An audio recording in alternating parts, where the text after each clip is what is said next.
ایسے اسرار ریحان کی رپورٹ کے مطابق اکاڑا پولیس سے حراست سے ملزم فرار، زخمی ملزم DHQ ہسپتال کے قیدی وارڈ سے فرار قیدی کا فرار، پولیس کی کارکردگی پر سوالیہ نشان۔ پولیسی حراست سے زخمی ڈکیت کی فرار کی خبر نے پولیس کی کارکردگی پر سوالات اٹھا دیے۔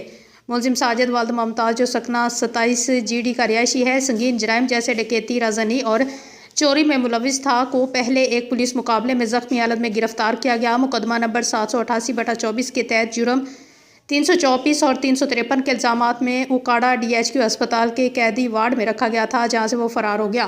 خطرناک قیدی کے خلاف مقدمہ نمبر 788/24 جرم 324 353 186 34 13 20 65 تھانہ راوی اکاڑا درج ہیں۔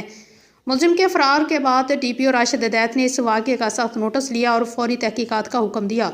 دوران ڈیوٹی غفلت برتنے پر 2 کانسٹیبلان عثمان علی اور امجد حسین کو گرفتار کرکے حوالات تھانہ A ڈویژن میں بند کر دیا اور ان کے خلاف محکمانہ کارروائی جاری کی جا رہی ہے۔ پولیس نے ملزم کی دوبارہ گرفتاری کے لیے علاقہ کی ناکہ بندی کرتے ہوئے سرچ آپریشن شروع کر دیا ہے۔ شہریوں سے بھی اپیل کی گئی ہے کہ وہ کسی فرار ڈکیت کی اطلاع فوری طور پر قریبی تھانے کو اطلاع دیں۔